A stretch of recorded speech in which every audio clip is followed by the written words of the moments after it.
नाग पुराण में तीर्थंकरों का स्मरण करते हुए कहा है,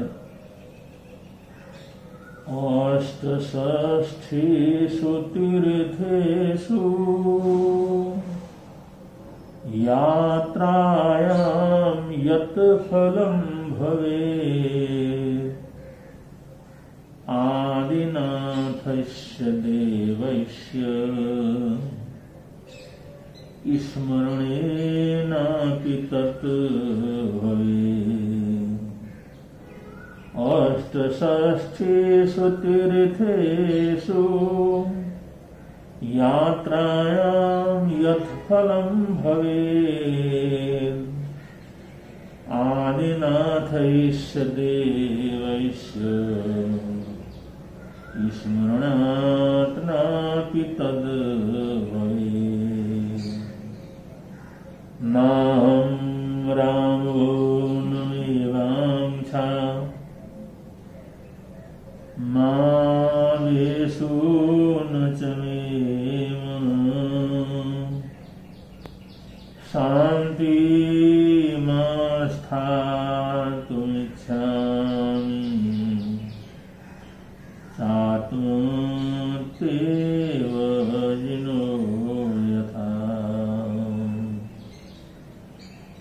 दर्शयन् वर्त्मवीराणां सुरासुरनमस्कृत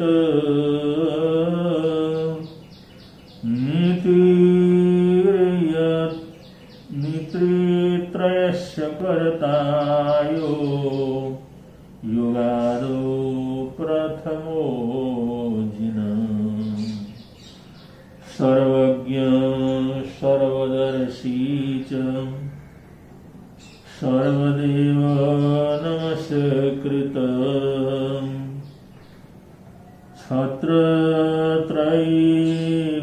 छत्रत्रयीभिरापूज्यो मुक्तिमार्गशोभन्।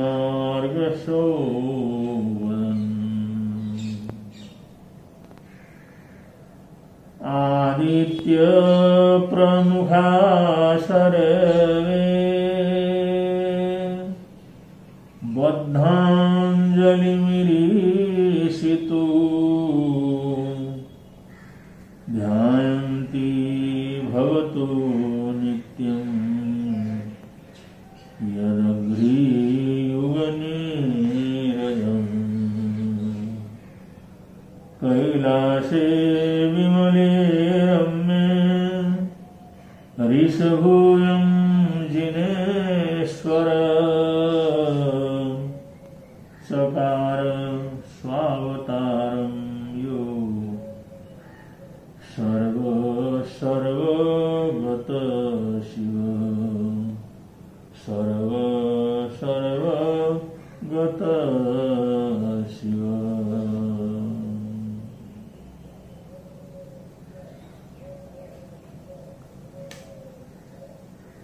एक बहुत ही महत्वपूर्ण, बहुत ही विचारणीय चिंतनीय सूत्र आया है,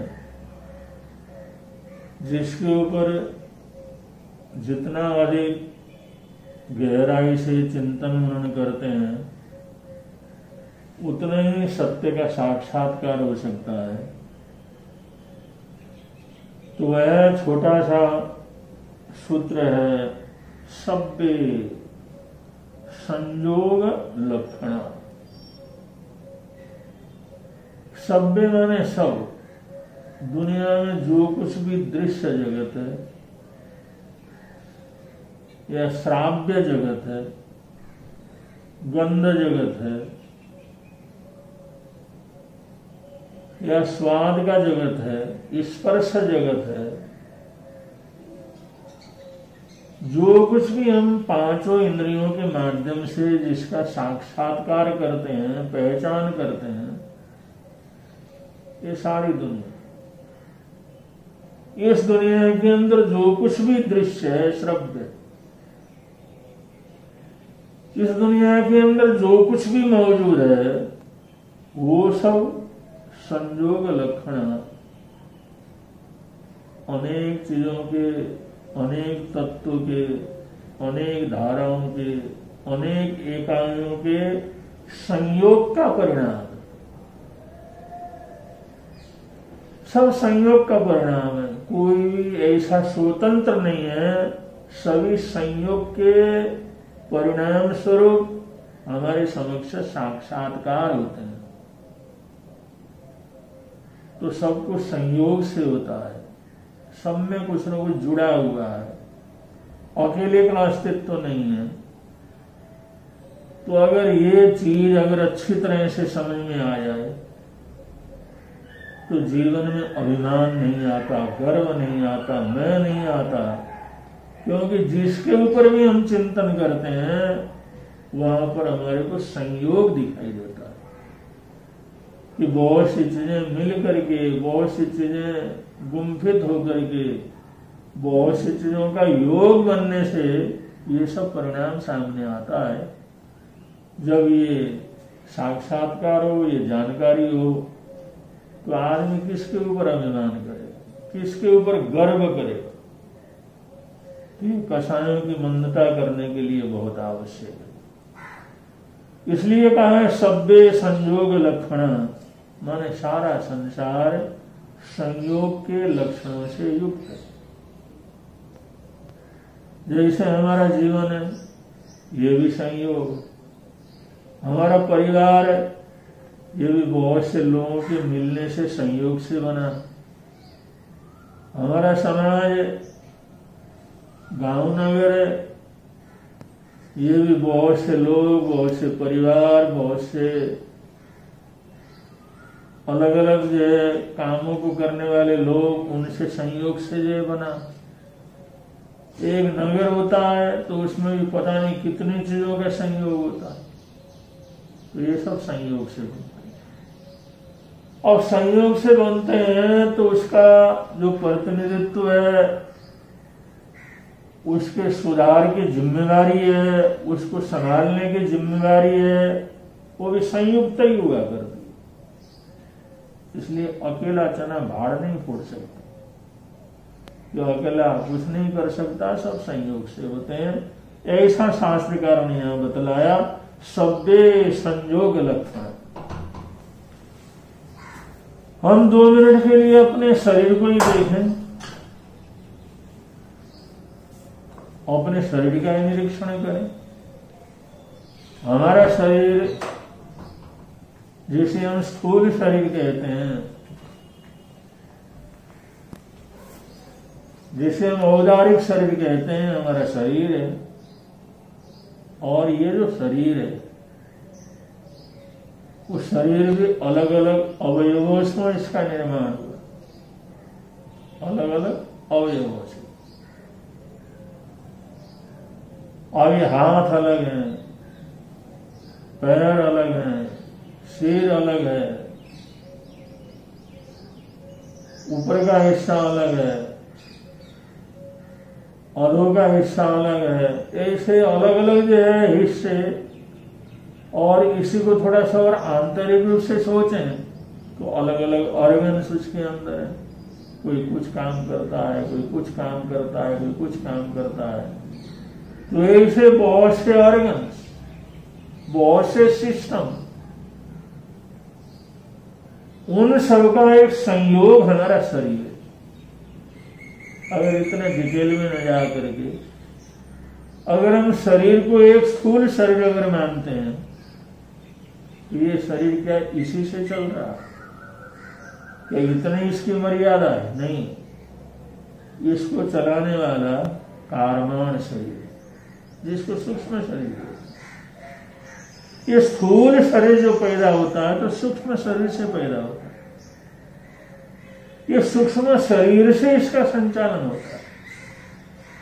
स्थूल शरीर में जो भी एक्टिविटी रहेगी, जो भी कार्य रहेंगे, जो भी इसकी कर्मठता रहेगी, उसका मूल तत्व कारवाण शरीर के अंदर रहेगा, सूक्ष्म शरीर के अंदर रहेगा।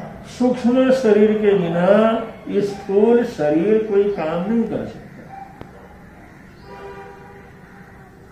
और जो सूक्ष्म शरीर है वो भी अपने आप में संपूर्ण नहीं, वो तेजस्व शरीर के आधार पर चलता है, उसके सहयोग से चलता है। तेजस्व शरीर न हो, तेज न हो, ये जो है विद्युत न हो, ये शक्ति न हो, ये ऊर्जा न हो, जिसको अलग अलग नामों से पुकारा जा सकता है। तो ये तेजस्व, जिसको शास्त्रकारों ने तेजस्व शरीर कहा है, जो हमारे शरीर की गर्मी है, हमारे शरीर का टेम्परेचर है, जिसको तेजस्व शरीर का रूप दिया गया है, वो तेजस्व शरीर के सहारे, तेजस्व शरीर के सहयोग से ही हमारा कार्बन शरीर भी काम करता है। अगर तेजस्व शरीर का योग न हो तो कार्बन शरीर कितने उसके अंदर कर्मदलीक भरे हुए क्यों न हो, लेकिन वो किसी भी प्रकार का काम नहीं कर सकता, कोई निर्माण नहीं कर सकता। वो तेजस्व शरीर के सहारे से कार्बन शरीर एक्टिवेट होता है, फिर कार्बन शरीर अपने एक विलक्षण रूप से औदारिक शरीर का निर्माण करता है। तो ये एक दूसरे के सहयोगी हैं, एक दूसरे के अंदर। और तेजस्व शरीर से ही हमारा कार्बन शरीर चलता है, और तेजस्व शरीर की वजह से ही हमारे पांचों इंद्रियां चलते हैं। हमारे पांचों इंद्रियों के जो भी कार्य चलते हैं वो सब तेजस्व शरीर के सहयोग से जो मिल होता है। और कार्बन तेजस्व शरीर न हो तो हमारा ये हिलनचालन, ये सारे पांचों इंद्रियों के विषय, उनको जो ग्रहण करने की शक्ति, ये कोई भी चीज हमारे जीवन के अंदर नहीं रहेगी। और क्या तेजस्व शरीर ही सब कुछ है। और उसमें और गहराई के अंदर जाते हैं, तेजस्व शरीर को भी आत्मा नाम का तत्व चलाता। तो आत्मा के अनेक गुण बतलाए, उसमें विपरीतताएं भी बहुत है। तो आत्मा नाम का बल, आत्मा नाम का तेज, जिसको परमात्मा का अंश कहो, या आत्म तत्व कहो, या आत्म शक्ति कहो, आत्म बल कहो, आत्म विद्युत कहो, उस आत्मा के सहयोग के बिना, आत्मा के संचार के बिना तो न तेजस शरीर काम करता है, न कार्बन शरीर काम करता है, न औदारिक शरीर काम करता है। ये जीवन में जो कुछ भी चलता है वो आत्मा के सहकार से, और फिर ये तेजस शरीर कार्बन शरीर के एक्टिवेट हो जाने से फिर जो है स्थूल शरीर जो है तरह तरह के काम करना प्रारंभ करता है। तो हम शरीर की तरफ देखें और इसी शरीर को जीवन के रूप में समझ करके ये जीवन की तरफ देखें तो अपने को साफ नजर आता है कि संयोग का परिणाम, ये सबके संयोग का परिणाम, अकेला कुछ नहीं, इतनी चीजों के संयोग से ये बना। तो यही सही, कोई भी मशीनरी होती है, कोई भी कल कारखाना होता है, कोई बहुत से कल पुर्जों से मिलकर के बनता है। एक मकान बनता है वो भी बहुत सी चीजों का उसके अंदर संयोग है। उसमें मिट्टी है, ईंट है, पत्थर है, पानी है, वायु है, लोहा है, और भी अनेक प्रकार की चीजें, वो सैकड़ों प्रकार की चीजें जिस समय मिलती हैं उनका संयोग होता है। तो संयोग होता है तो एक चीज मकान के रूप में, बंगले के रूप में, एक घर के रूप में, फ्लैट के रूप में सामने आता है। वो अकेला नहीं, वो भी संयोग, एक दूसरे का उसके अंदर सहकार है, मिलकर के बन रहे हैं। तो ऐसे हमारा समाज या हमारा परिवार, हमारा देश, ये सब संयोग रूप, जो कुछ भी है सब संयोग रूप। तो ये जो कहने का तात्पर्य ये है कि शास्त्रकार ये कहते हैं कि कोई भी चीज बनती है तो एक से नहीं बनता, संयोग से बनता है। तो उसके अंदर जो भी ऐसे परिणाम नजर आते हैं वो भी सबके सहयोग से क्या करते हैं, आते हैं। आज हम देखते हैं जैसे कोरोना की महामारी चल रही है। अब इस कोरोना की महामारी में अब किसी को पता नहीं था क्या क्या जरूरत पड़ेगी, क्या क्या होगा, किस किस तरह की बात होगी। जैसे जैसे चीजों की आवश्यकता बढ़ती चली गई और वैसे वैसे बहुत से संस्थान उन चीजों का उपयोग करने लगे। भाई जगह की नहीं है, जगह उपलब्ध करवा देते हैं, बेड नहीं है, बेड की उपलब्ध करवा देते हैं, ऑक्सीजन की नहीं है, उसका उपलब्ध करवा देते हैं, खाने पीने की चीजें नहीं है, उसका उपलब्ध करवा देते हैं। सरकार ने भी अपना प्रयत्न किया है, जितना हम स्ट्रक्चर बना सकते हैं, जितने इसको रोकने के लिए जनता की सेवा के लिए करना चाहिए वो सब पूरे करेंगे। 2-2 दिन में हॉस्पिटल, नए हॉस्पिटल तैयार हो जाते हैं, ऑक्सीजन के कारखाने तैयार हो जाते हैं, काम शुरू हो जाता है। ये सब संयोग से ही तो होता है। वो जो चीज, जो जो जरूरत की चीज है, उन सबको इकट्ठा करके, उनको जोड़ गांठ करके वो सब तैयार कर रहे हैं। और हमारा जो बहुत सा ऐसा वर्ग है वो जो इसके अंदर तरह तरह का गलत काम भी करता है, क्योंकि जिस समय उसको पता लगता है सिलेंडर का अभाव हो रहा है, ऑक्सीजन का अभाव हो रहा है, तो उसको इकट्ठा करना शुरू कर दे, ब्लैक में अपने पास इकट्ठा करना शुरू कर दे। जो 50 आदमियों के बचाव के लिए हॉस्पिटल में होना चाहिए वो घर में सड़ रहा है। इसी प्रकार जिस समय और चीजों की आवश्यकता, बेड की आवश्यकता होगी, उसकी काली बाजारी शुरू होगी। खाने पीने के लिए ऑक्सीजन वगैरह की दवाई की जरूरत पड़ गई, वो दवाई के इतना भाव बढ़ गया, इतना भाव बढ़ गया, जो कुछ हजार में 2-4 हजार में मिलने वाले ऑक्सीजन थे, वो जो उसको लगाने के लिए दवाई के जो टीके वगैरह थे, वो जो हजारों लाखों रुपया के अंदर बिकने लग गए। ये सब काला बाजारी। अब ये सब कहीं किसी समुदाय में, किसी वातावरण में एक शांति का वातावरण बनाने के लिए पूरे घटकों को, जो उस जिसको समाज को बनाने में जो सहयोगी घटक हैं, उन सभी घटकों को अच्छा कार्य करके आगे चलने की जरूरत होती है। अगर ऐसा नहीं करते तो आधे लोग तो अच्छा कर रहे हैं, उसका परिणाम आधे को मिल रहा है, और आधे लोग गलत कर रहे हैं। वो सोचते हैं यही मौका है, यही चांस है करप्शन करने का, यही चांस है लोगों को धोखा देने का, यही चांस है ठगने का, यही चांस है दूसरे को बेवकूफ बनाने का। अब ऐसा सोच करके गलत से गलत काम करना प्रारंभ करते हैं, और वो कूड़े कचरे से ला करके जो मेडिकल के साधन है जो फेंके हुए हैं, उनको जो धोला करके वापिस जो बाजार के अंदर पहुंचा देते हैं। कितना बड़ा अपराध है, कितना बड़ा धोखा है, और कितना बड़ा इसके अंदर समाज के साथ बेईमानी है, और कितने लोगों को ऐसे लोगों की वजह से जान गंवानी पड़ती है। कितने परिवार बर्बाद हो गए, कितने बच्चे जो है अनाथ हो गए, कितने बहनें विधवा हो गई। इन जो है ये जो जमाखोरी करने वाले लोग हैं, ये जो हड़पने वाले लोग हैं, गलत काम करने वाले लोग हैं,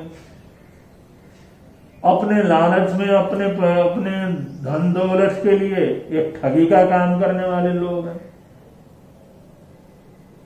जो नीति के विरोध, कानून के विपरीत चलने वाले लोग हैं। और इनकी वजह से न मालूम कितने डॉक्टरों को, कितने व्यापारियों को, और कितने मरीजों को, कितने परिवारों को अपनी जान से हाथ धोना पड़ जाता है, वो भी पाप के भागीदार हो जाते हैं। तो ऐसे एक जो है तबका तो यह है शांति के लिए, सहयोग के लिए, सेवा के लिए, अमन चैन को बनाने के लिए लगा हुआ है, और एक तबका पूरी तरह से उसको नष्ट करने में लगा हुआ है, उस मेहनत के ऊपर पानी भरने में लगा हुआ है। तो ये दुख मिल रहा है, ये भी उन लोगों के गलत विचारों के कारण, गलत आचरण के कारण मिल रहा है। और ये सब मिलकर के सही ढंग से सब कर्तव्य को समझ करके अगर सही ढंग से सभी इकाइयां काम करती हैं, तभी उसके परिणाम बहुत अच्छे आते हैं।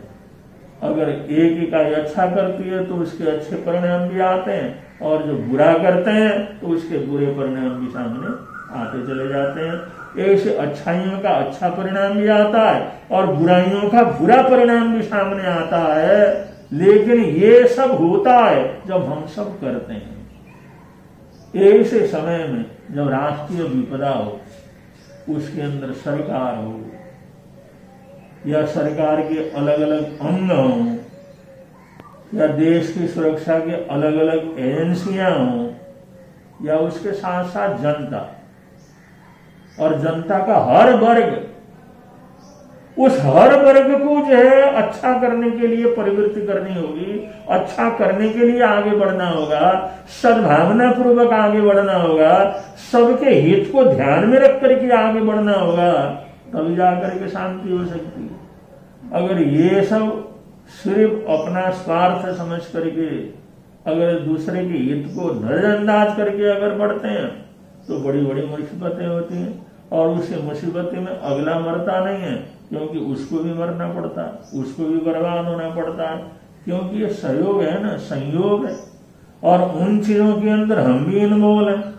अगर गांव के अंदर कोई तकलीफ किसी एक को होती है तो उसके साथ साथ सारे गांव वालों को भी होती है, और एक को जो एक का प्राण बचता है, सुखी होता है, तो उसमें सबको सुख खुशी भी मिलती है। तो इस प्रकार कहीं ना कहीं तो एक दूसरे से जुड़े हुए हैं, कहीं ना कहीं सिस्टम में एक दूसरे से हमारा सहयोग है। तो हमारे को हमेशा ही ऐसा समझ करके ये समाज ये संयोग से बना है, ये परिवार है ये संयोग से बना है, ये राष्ट्र बना है संयोग से बना है, ये सबके सहयोग से बना है, और सबने ही मिलकर के इसको आगे ले जाना है। और सभी लोगों के लिए हित सोच करके अगर हम करेंगे तो हमारा हित स्वयं होगा, हमारा कल्याण स्वयं होगा, हमारी इच्छाएं स्वयं पूर्ण होगी। अगर हम दूसरे की इच्छाओं का पालन करेंगे, दूसरे के अधिकारियों का रक्षा करेंगे, दूसरे को जो है दूसरे को सद्भावना हम प्रदान करेंगे, तो हमारे को भी वही चीज लौट करके मिलने वाली है।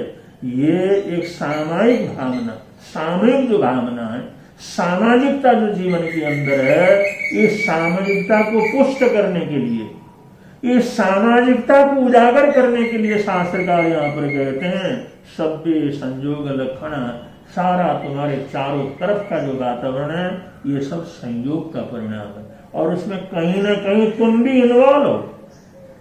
अगर वो सब चारों तरफ का वातावरण अच्छा होता है तो तुम स्वयं अच्छे हो जाओगे, स्वयं सुखी हो जाओगे।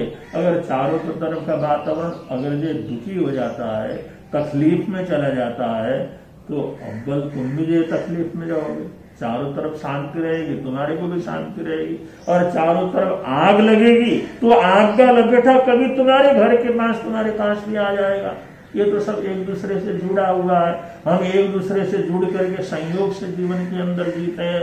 तो यहाँ पर शास्त्रकारों का ये छोटा सा सूत्र कहना कि सभ्य संयोग लक्षणा हमारे को इस तरफ संकेत कर रहे हैं कि हमारे को जगाने का प्रयत्न कर रहे हैं कि तुम खुद जो सुखी हो तभी सुखी हो जब तुम्हारे चारों तरफ का वातावरण, वहां पर रहने वाले लोग, वहां पर रहने वाले प्राणी जगत वो भी सुखी हो, क्योंकि कहीं ना कहीं तुम भी उसके अंदर संयुक्त हो, सबने मिलकर के ये सब क्या हुआ बना हुआ। चाहे पेड़ है तो ऑक्सीजन है, और ऑक्सीजन है तो मानव की जो जीवन की स्थिति अच्छी है। और ऑक्सीजन का कितना महत्व है, ऑक्सीजन की कितनी कीमत है, और जबकि ये हरे भरे पेड़, ये वृक्ष, ये हरियाली, ये जो हरे जो पौधे, ये कितना ऑक्सीजन बनाते हैं, अपार ऑक्सीजन बनाते हैं। उस ऑक्सीजन के सहारे हम जिंदा रहते हैं। अगर ये ऑक्सीजन की कमी पड़ती है, जैसे इस समय जो है ऑक्सीजन की कमी पड़ रही है, ऐसे अगर ऑक्सीजन इतना पतला हो जाए, हम उसको स्वयं ग्रहण ना कर सकें, हमारा फेफड़ो स्वयं ग्रहण ना कर सकें, या इतने पेड़ कट जाएं, इतने जंगल कट जाएं, इतना हरियाली का विनाश हो और उसके अंदर ऑक्सीजन बने नहीं, तो क्या हालत होगी। ये थोड़े से ऑक्सीजन की किल्लत हो गई तो इसके अंदर इतनी बड़ी अफरा तफरी मच गई। जिस ऑक्सीजन को हम जिंदगी भर मुफ्त के अंदर लेते रहते हैं, पता भी नहीं लगता कब लिया कब छोड़ा, जिंदगी भर लेते रहते हैं, जीते रहते हैं, लेकिन उसको ग्रहण करने की कैपेसिटी कम हो गई, वो हमारी शारीरिक शक्ति, इतनी फेफड़ों की शक्ति कम हो गई, उसको हम खींच करके ले सकें और वो कम होने का परिणाम स्वरूप इसी वजह से वो स्वयं ऑक्सीजन खींचने की ताकत न होने की वजह से, उसमें कमी होने की वजह से हजारों हजारों लोग मृत्यु की चपेट के अंदर आ गए। अगर वायुदेव में पूरे वातावरण के अंदर इतना ऑक्सीजन कम हो गया कि हम उसको लेने में असमर्थ हो गए तो दुनिया को विनाश होने में कितना देर लगेगा। तो हमें पेड़ को काटते हुए ये सोचे हैं भाई इस पेड़ से तो हमारे को ऑक्सीजन मिल रहा है, और जो आज लाखों रुपया लेने पर भी हमारे को नहीं मिल रहा है, बड़े से बड़े लोग लाखों रुपया लेकर के बैठे हुए हैं कि हमारे को एक सिलेंडर दे दो, हम हजारों लाख रुपया देने के लिए तैयार है, फिर भी वो नहीं मिल रहा है। न मिलने की वजह से उनकी मौत हो रही है कि अगर इस हरियाली को नष्ट करेंगे, इन पेड़ों को नष्ट करेंगे, इनको रोपेंगे नहीं, इनकी सुरक्षा करेंगे नहीं, इनको बढ़ने नहीं देंगे, अगर ये वातावरण के अंदर ऑक्सीजन की इतनी कमी हो गई और कमी हो गई तो उस समय हालात क्या होंगे, ऑक्सीजन की कमी का परिणाम कैसे हमारे को भुगतना पड़ेगा, ये इससे हम लोग अनुमान लगा सकते हैं। तो हम पेड़ अलग हो या हम अलग हो ऐसा कुछ नहीं, हमसे वो जुड़े हुए हैं, उनसे हम जुड़े हुए हैं। हमारा जो कार्बन डाइऑक्साइड वो ग्रहण करते हैं और उनके छोड़ा हुआ ऑक्सीजन हम ग्रहण करते हैं, तो एक दूसरे से हम सहयोगी हैं, एक दूसरे से जुड़े हुए हैं, एक दूसरे से संयुक्त हैं, एक दूसरे से संयुक्त हैं, इसलिए दुनिया ये सारी दिखाई देती है। इसी को कहते हैं शब्द संयोग लक्षण। ये सारा संजार संयोग का क्या है, परिणाम है। इसलिए हमें सिर्फ अपना सोच करके, सिर्फ अपना स्वार्थ सोच करके, सिर्फ अपना ही सोच करके नहीं चलना चाहिए। इसके अंदर सामूहिक रूप से हम सब मिलकर के ये सब कुछ हो रहा है, तो ये जो अपनी भागीदारी और औरों की भागीदारी उसको भी स्वीकार करना, और ये स्वीकार करना, इस सत्य को समझना, समझ करके उसको स्वीकार करना। अगर स्वीकार करके चलते हैं तो सब प्रकार की सुख शांति आनंद मंगल का वातावरण हम सब मिलकर के ही बना सकते हैं। या सोचे भाई सरकार सोचे जनता लड़े, जनता करे, और जनता सोचे सरकार करे, वो सोचे अधिकारी करे, ये सबको मिलकर के करना, चाहे देश की सुरक्षा का हो, चाहे समाज की सुरक्षा का है, चाहे एक दूसरे का सहयोग का है। हम सिर्फ दूसरे के भरोसे रहना नहीं है, क्योंकि हम सबसे मिलकर के ही तो ये सारा संसार, ये सारा सामाजिक वातावरण, ये सारा ताना बाना बना हुआ है। तो उसमें सहकारी बन करके चलने का हम लोगों ने अभ्यास करना है, और ये सामूहिक रूप से अभ्यास करेंगे, सामूहिक रूप से इस सोच को बढ़ाएंगे, तभी जाकर के सामूहिक रूप से सुख शांति उपलब्ध होगी। इन्हीं मंगल कामनाओं सद्भावनाओं के साथ आज के वक्तव्य को यहाँ पर विराम दे रहे हैं। बोलिए भगवान महावीर स्वामी की जय।